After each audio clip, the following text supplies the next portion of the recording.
Hello guys! Welcome sa ating isa na namang cooking serye. Ayan, for today's video guys, magluluto tayo ng pork nilaga. So ayan guys, nilalagyan ko lang ng asin yung pinapainit nating tubig para sa nilaga. Ayan, nilagay ko na rin yung sibuyas, pati yung onion, basta yun, dahon ng sibuyas, tsaka sili na din para may konting anghang siya. Ayan, tinakpan ko lang, tapos papakuluin ko lang yan ng konti bago ko ilagay yung pork natin. Yung ginamit ko nga palang pork dyan is pork buto-buto. So ayan, kumulo na siya. Nilagyan ko lang siya ng pampalasa na MSG. Optional lang naman yan guys kung gusto. Nag-enhance lang naman ng panigay ng flavor. Ayan, nilagay ko na dyan yung karne. So ano yan, pork buto-buto. Ayan, lagay-lagay lang natin yan dyan.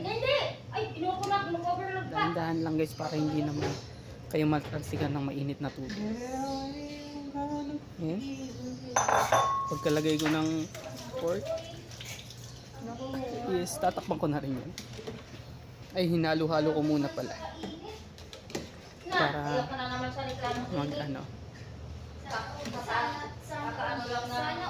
ayan, halo-halo lang.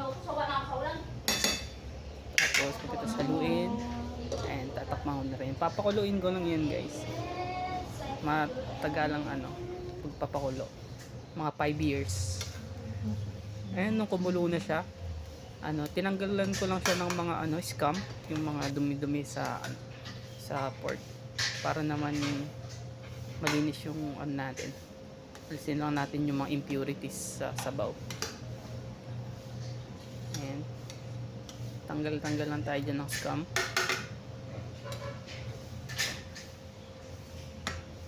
Ayan.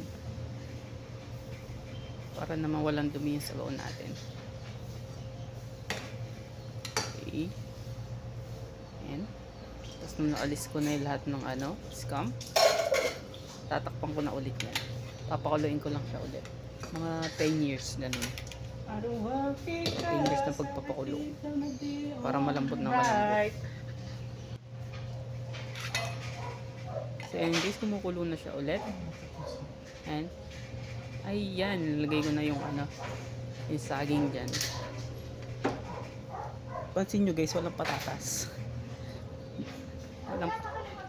Hindi kasi ako yung namamalengke guys eh. Ay, nakalimutan lang siguro bumili.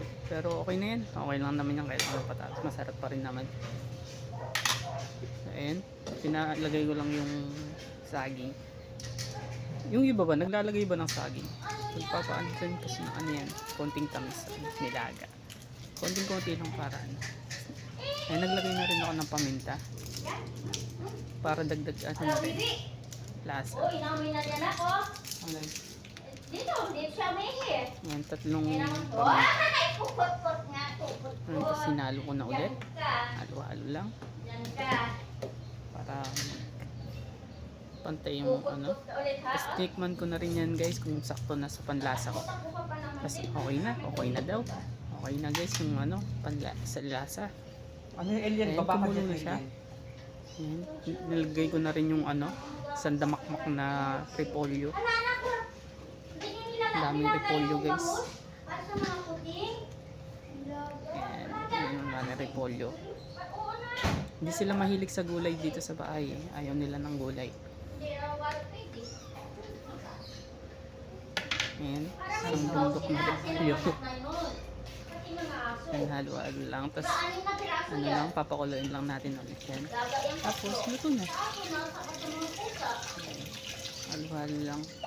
Ilubog lang natin yung repolyo para maluto sila ng pantay-pantay.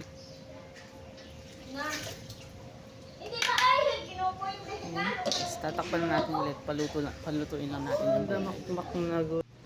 Tapos, ayan na. Luto na guys. Luto na ang ating nilagang repolyo. Okay guys, enjoy.